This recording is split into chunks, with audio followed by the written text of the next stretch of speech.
Social మీడియాలో ఇప్పుడు నందూస్ వాళ్ళ గురించి ఇప్పుడు అంతా కూడా టాపిక్ జరుగుతుంది. మరి వీళ్ళు స్కామ్ చేశారని అంటున్నారు. యూకేలో ఉండి వీసాలు ఇప్పిస్తామని అంటూ మన తెలుగు వాళ్ళ పిల్లలందరి దగ్గర కూడా వీళ్ళు భారీగా డబ్బులు తీసుకున్నారు. మీకు వీసాలు ఇప్పిస్తాం, ఉద్యోగాలు ఇప్పిస్తామని లక్షల్లో డబ్బు తీసుకున్నారు. ఈ స్కామ్ నడిచింది అని చెప్పేసి ఇప్పుడు సోషల్ మీడియా అంతా కూడా ట్రోల్ అవుతుంది. అయితే ఇది నిజమా అబద్ధమా అని కూడా చాలా మందికి డౌట్ ఉంది. అయితే వాళ్ళ ఫ్యామిలీని ఎంతో కాలంగా సోషల్ మీడియాలో చూస్తాం. ఇన్స్టాలోనే కావచ్చు, యూట్యూబ్లోనే కావచ్చు, బాగా పరిచయం ఉన్నారు. వాళ్ళని చూస్తే ఎక్కడ కూడా మోసం చేసే లక్షణాలు వాళ్ళ మొహాల్లో ఎక్కడా కనబడవు.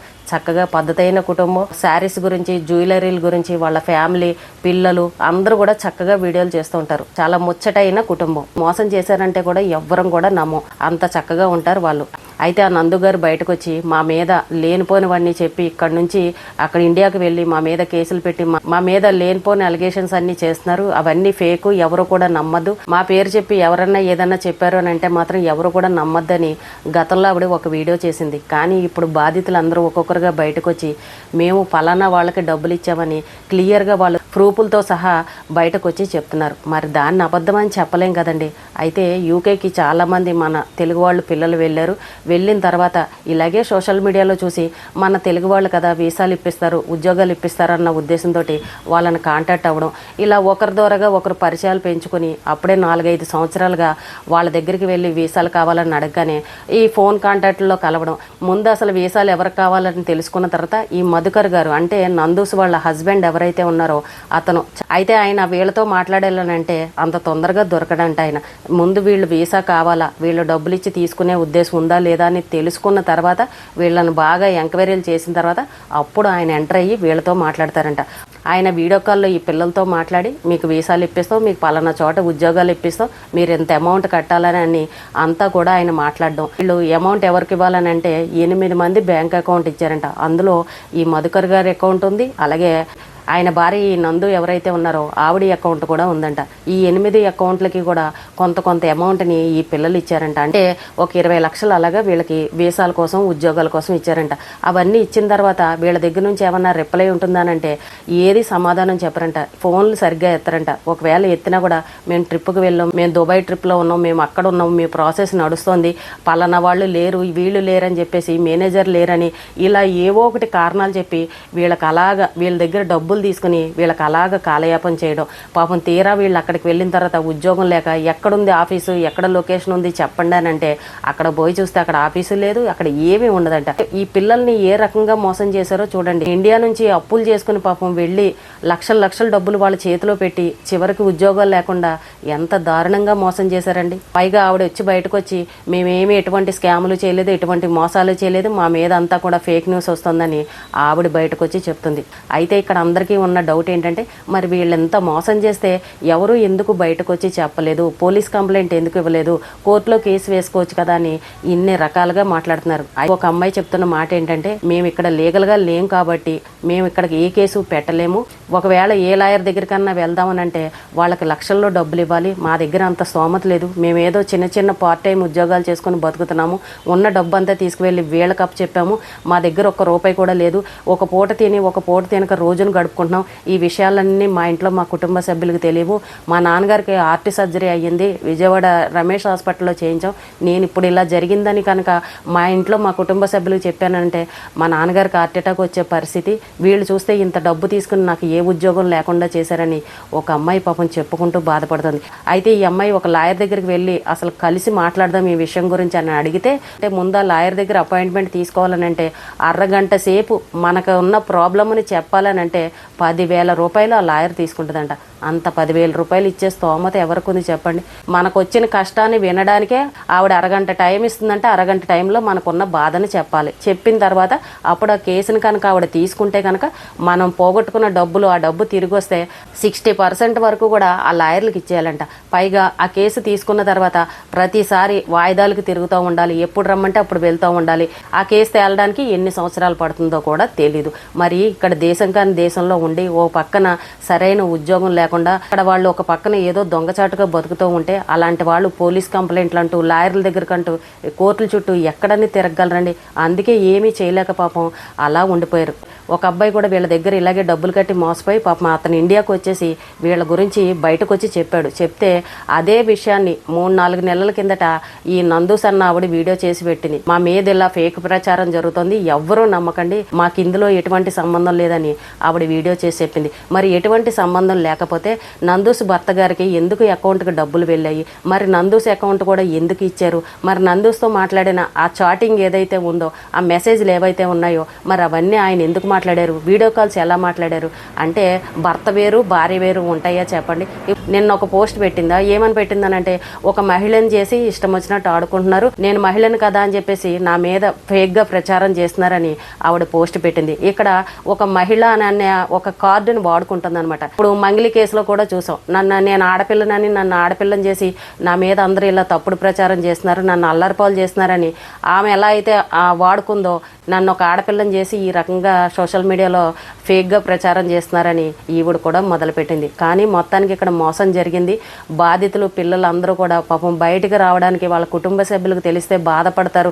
ఇన్ని లక్షలు పోగొట్టుకుని పిల్లలు ఎంత ఇబ్బంది పడుతున్నారని టెన్షన్ పడతారని వాళ్ళు బయటకు రాలేక పాపం అలాగే బాధపడుతున్నారు. ఇన్స్టాలో కూడా చాలామంది చెప్తున్నారు మర్యాదగా నందు అన్నావిడి లేదంటే ఆ భర్త బయటకు వచ్చి అసలు జరిగిన విషయం ఏంటో చెప్పాలి, ఈ పిల్లల దగ్గర తీసుకున్న డబ్బులు ఎవరు వాళ్ళకి తిరిగి ఇచ్చేశారనంటే ఈ గొడవ ఇక్కడతోటి సర్దుమణిగిపోతుంది. వాళ్ళు ఏ కోర్టులకి ఏ పోలీస్ స్టేషన్కి వాళ్ళు వెళ్ళే పరిస్థితిలో లేరు, వెళ్ళరు కూడాను. పాపం అన్యాయంగా వీళ్ళ దగ్గర డబ్బులు తీసుకున్నారు, బయటకు వచ్చి ఏదో ఒకటి సమాధానం చెప్పండి, జరిగిన విషయం ఏంటో చెప్పండి అని చాలామంది అడుగుతున్నారు. కానీ ఇది జరిగి చాలా రోజులైంది, కానీ ఎవ్వరూ కూడా పట్టించుకోవట్లేదు, మాకేమీ సంబంధం లేదని సైలెంట్గా ఉంటున్నారు. ఫోన్ నెంబర్లు ఏమో అందరివి కూడా బ్లాక్ చేసి పడేశారు. చూడండి, కొంతమందికి ఉద్యోగాలు ఇచ్చారు, మిగిలిన వాళ్ళందరి దగ్గర కూడా చాలా మోసం చేశారు. నాకు ఒక అమ్మాయి చెప్తుంది, నాకు తెలిసిన వాళ్ళే ఒక 25 మంది దాకా ఉన్నారు, ఇంకా ఎంతమంది ఉన్నారనేది నాకైతే తెలియదని వీళ్ళందరూ ఒక గ్రూప్ కింద ఫామ్ అయ్యి అసలు దీన్ని ఏదో రకంగా తేల్చుకుందామని ఈ రోజున బయటకు వచ్చి మాట్లాడుతున్నారు. ఎంత అన్యాయం అండి, ఎంత మోసం అండి. ఇక్కడే ఒక 30 మంది దాకా ఉన్నారని అంటే ఎన్ని లక్షల్లో డబ్బు వీళ్ళు మరి మోసం చేశారు. మరి అది కూడా బయటకు వచ్చి చెప్పాలి కదా. దొడ్డిదారిని వేసాలు ఇస్తామని అంటూ అసలు కంపెనీలు పెట్టుకుని ఇలా జనాలను ఎందుకు మోసం చేయాలి. ఇప్పుడు వీళ్ళు ఏమంటారంటే మేము పెట్టాము, మీకు మోసం జరిగితే మేమేం చేయమని చెప్పేసి తెలివిగా తప్పించుకుంటున్నారు. అసలు నువ్వు ఆ కంపెనీలు పెట్టకుండా మేము వేసాలు ఇస్తాం రండి అని అనకుండా ఉంటే ఈ పిల్లలు ఎవరు కూడా వాళ్ళ దగ్గరికి వెళ్ళరు కదా. మరి తప్పు ఎవరిది, ఈ కంపెనీ పెట్టిన వాళ్ళదే కదా. మీరు దొడ్డిదారిని వెళ్ళడానికి మా దగ్గరికి ఎందుకు వచ్చారని చెప్పేసి ఈ రకంగా తప్పు అంతా తీసుకువెళ్ళి ఈ బాధితులు ఎవరైతే ఉన్నారో నష్టపోయిన వాళ్ళనే తిరిగి అంటున్నారు. కానీ ఈ నందూస్ వాళ్ళు కూడా ఇలాంటి దొడ్డిదారి కంపెనీలు పెట్టకూడదు కదా. ఇప్పుడు బాధితులకు ఎవరు సమాధానం చెప్తారు అంటే ఎవరో కొంతమందికి ఉద్యోగాలు ఇచ్చి ఉంటారు, మిగిలిన వాళ్ళందరికీ ఈ రకంగా మోసం చేశారు. ఇప్పుడు ఈ పిల్లలందరూ ఏమంటున్నారని అంటే ఆవిడ పెద్ద స్థాయిలో ఉంది, ఆవిడకి బోల్డ్ మంది ఫాలోవర్స్ ఉన్నారు, డబ్బున్న ఆవిడ ఏదన్నా చేయగలదు, ఆవిడ ముందు మేము ఎంత, అందుకే మేము భయపడి బయటకు రాలేకపోయామని ఇప్పుడు ఆ బాధితులు అందరూ కూడా చెప్తున్నారు.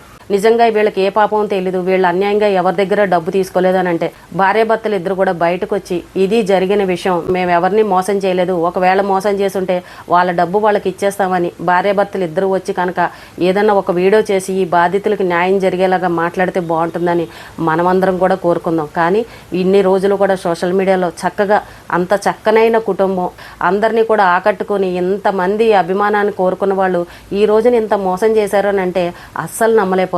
ఇప్పటికీ కూడా ఆవిడ ఏమని చెప్తుందంటే మమ్మల్ని చూసి ఓర్చుకోలేకపోతున్నారు, మేము ఎదుగుతున్నామని మమ్మల్ని తొక్కేయాలని చూస్తున్నారు, మా మీద ఏడుపు ఎక్కువైపోయింది, అందుకే మా మీద లేనిపోని బురద జల్లుతున్నారని ఆ అమ్మాయి ఈ రకంగా మాట్లాడుతుంది. కానీ ఇంతమంది బాధితులు సాక్ష్యాలతో సహా ఈ రోజున బయటకు వస్తున్నప్పుడు వాళ్ళు ఎందుకు మాట్లాడలేకపోతున్నారో అర్థం కావట్లేదు. నిజంగానే వాళ్ళు ఏ తప్పు చేయకుండా ఉంటే, ఎవరి దగ్గర అన్యాయంగా డబ్బు తీసుకోకుండా ఉంటే, అసలు ఈ స్కామ్కి వాళ్ళకి సంబంధం లేకుండా ఉంటే వాళ్ళు చక్కగా బయటకు వచ్చి మాకు సంబంధం లేదు, వాళ్ళు ఎవరో మాకు తెలియదు, అసలు ఇదంతా ఎందుకు పుట్టిస్తున్నారో మాకు తెలియదని ఒక్క మాట ఒక వీడియో వచ్చి చెప్పారనుకోండి ఏ గొడవ ఉండదు కదా.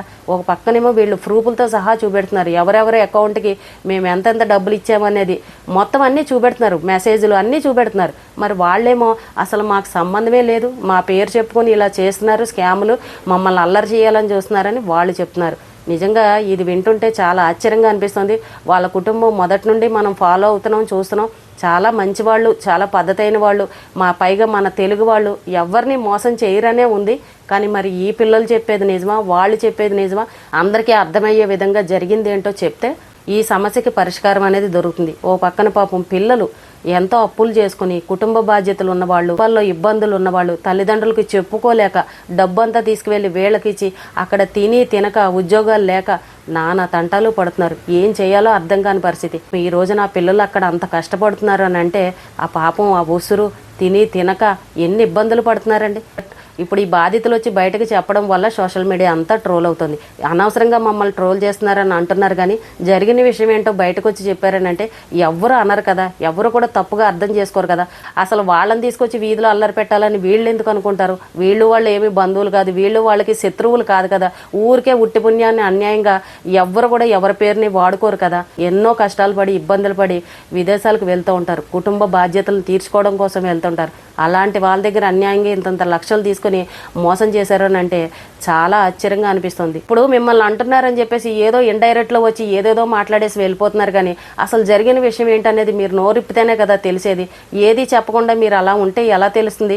మధుస్ వాళ్ళ హస్బెండ్కి మేము డబ్బులు ఇచ్చాము, మధుకర్ గారికి మేము డబ్బులు ఇచ్చాము, ఆయనతోనే మేము మాట్లాడాము, ఆయన బయటకు వచ్చి మాట్లాడాలి. వీళ్ళు భార్యాభర్తలు ఇద్దరు సోషల్ మీడియాలో ఉన్నారు కాబట్టి ఆవిడ పేరు మేము చెప్పాల్సి వచ్చింది, అంతే తప్ప మాకేమీ ఆవిడ మీద మాకేమీ కోపం లేదు. మధుకర్ గారే మాతోటి అన్నీ మాట్లాడారు కాబట్టి ఆయన మాకు సమాధానం చెప్పాలని ఈ పిల్లలందరూ కూడా అన్ని ప్రూఫ్లతోటి రెడీగా ఉన్నారు. ఇంకా ఆ పిల్లలు కూడా చూసి ఎవరికి చెప్పుకోవాలో అర్థం కాక ఇలా సోషల్ మీడియాలోకి వచ్చి చెప్పుకుంటున్నారు. నిజంగా ఆ భార్యాభర్తలు ఎన్నో రోజులుగా మనం చూస్తున్నాం, మోసం చేసే వాళ్ళలాగైతే ఏమీ కనిపించట్లేదు. కానీ వాళ్ళు నిజాయితీగా వాళ్ళ మీద వచ్చిన నిందను పోగొట్టుకోవాలని అంటే బయటకు వచ్చి ఒక వీడియో చేసి జరిగింది ఇది అని కనుక చెప్పారు అని అంటే వాళ్ళ మీద వచ్చిన నిందలు, వాళ్ళ మీద వచ్చిన మచ్చలు అన్నీ కూడా పోతాయి. చూస్తున్నారు, వాళ్ళు బయటకు వచ్చి ఏమన్నా మాట్లాడతారేమో అని వెయిట్ చేస్తున్నారు. ఈ పిల్లలు కూడా బయటకు వచ్చి వాళ్ళ దగ్గర ఉన్న ప్రూఫ్స్ ఏంటో అవి కూడా మేము బయట పెడతామని అంటున్నారు. ముందు ఏం జరుగుతుందనేది మనం కూడా వేచి చూద్దాం. ఈ రోజుకి ఇదేనండి. రేపు మళ్ళీ మరొక మంచి విషయంతో మళ్ళీ కలుద్దాం.